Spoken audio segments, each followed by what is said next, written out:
That's 20 after 5. We got up about 4:30 when the first birds started chirping. Packed up the tent and everything else, and now we're under this covered picnic table cooking up some breakfast.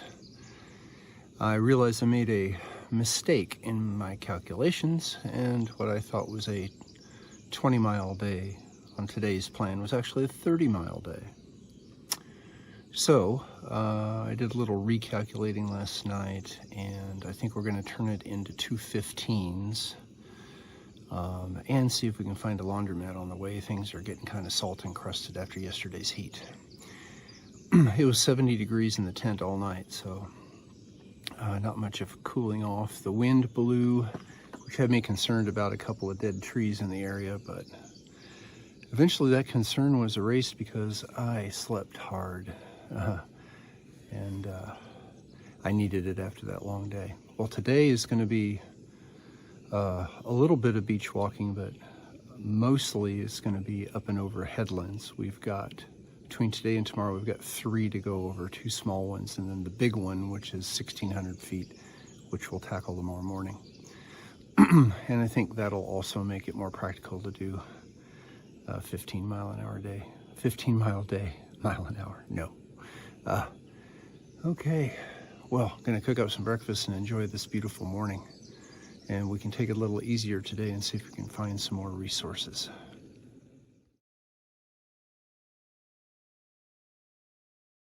Okay, one of the first things we got to deal with this morning is the Red Line Oregon Coast Trail. Is absolutely no entry active landslide, so we have to take an alternate.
It's about 8 in the morning and just finishing up a really nice little break here in Ecola Park up on the headlands, and right over there is how you get back into the Oregon Coast Trail and on our way. It's about 3 miles to town, and we're gonna hit a grocery store, get some resupply, maybe even get some lunch.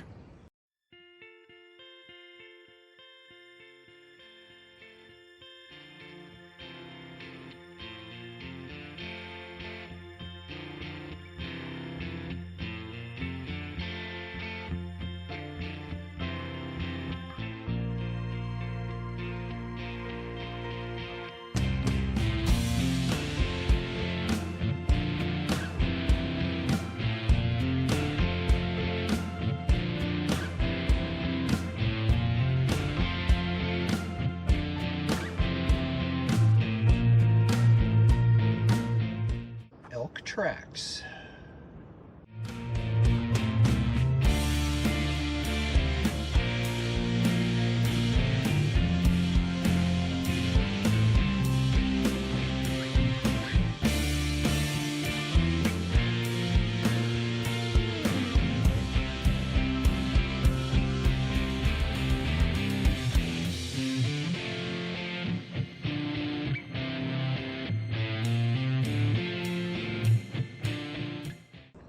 Okay, back to the beach.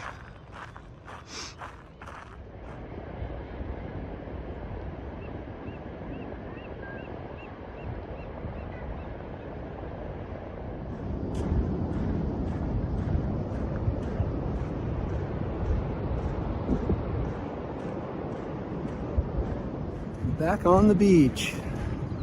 Well, it's been sweaty climbing those headlands on the inland, but wow, it's nice and cool down here. Feels great.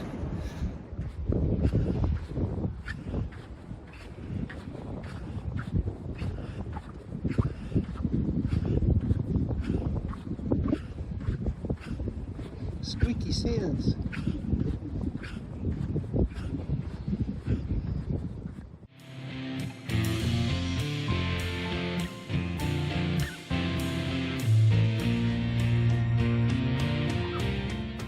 Come into the little town of Cannon Beach, and it's here that we're hoping to get some resupply and maybe a little bite to eat.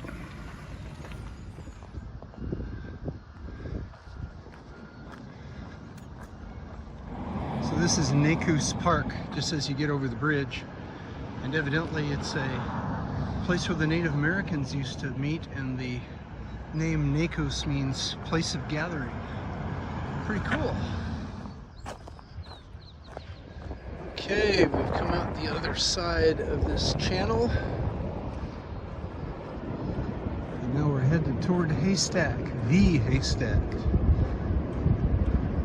And just down the beach this way there's a coffee shop, and that'll be our mark to go into town to get some groceries.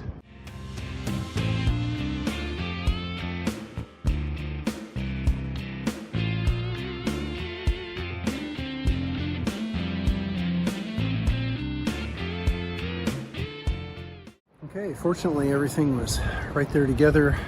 This little market to get resupply, place to get some breakfast, and now I've got loaded up with 4 liters of water because I have a 15-mile water carry plus an overnight camp. I guess the parks have removed a spigot at the next water source to make it longer. Okay, back to the beach, down to Haystack.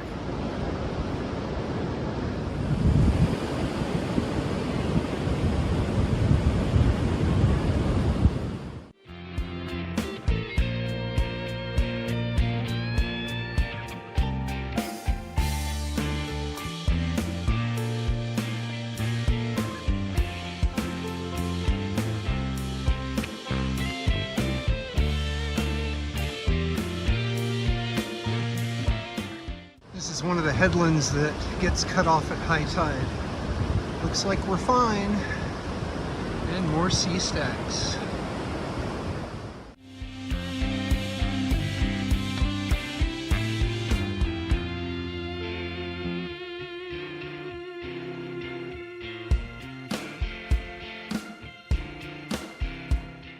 This one we're gonna have to time a little carefully.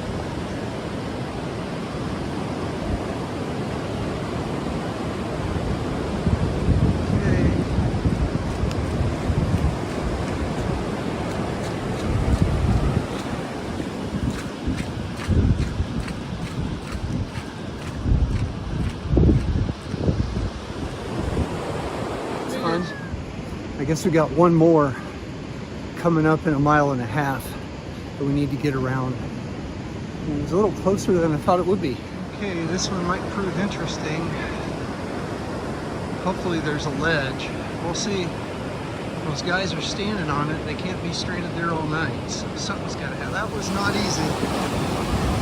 I had to stand in the surf a couple times. So now we'll see if we can make it around the other side.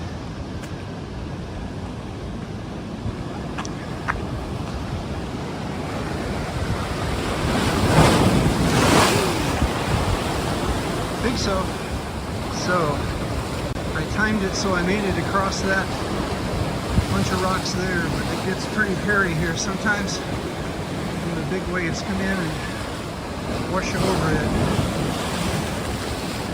like these guys coming in now. I had to wait till there wasn't any of those.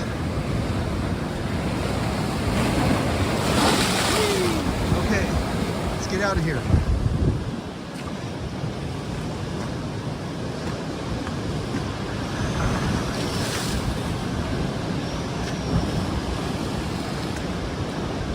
Okay, so there's no way across that. Absolutely no way. Hey, I met my first OCT thru hiker, Lucas. What's up? And we got stuck there at that point. I went through two really dangerous spots, got to the far side and it was impassable. So I had to come back through the dangerous spots. And now we're gonna backtrack a mile and take the alternate because tide's not gonna go out till 5. So Trevor and I backtracked to the beach access a mile back. And he was hiking with a map and didn't know the park yanked out one of the water sources. So we found into some really kind folks here who let us have some little extra water to make the trip. And now we're gonna head down the 101.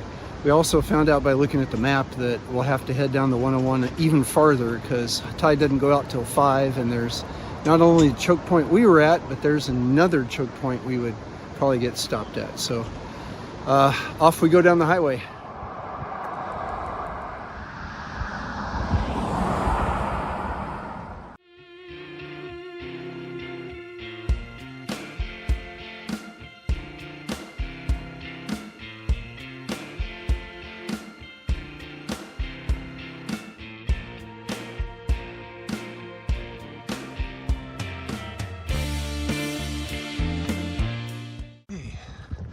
Across two little bridges, and now we're starting to climb up. Hopefully we'll see a campsite in the next mile or so.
Wow, is this trail overgrown?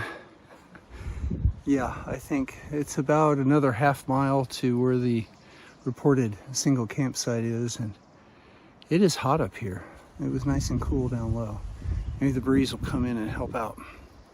But it's only about 3 o'clock. But if I go any further, then it just means I get in too early to the hiker-biker camp tomorrow with the shower, and I'm going to take my clothes in there. My pants did get rinsed in the sea today, so that's a plus. All right, onward and upward.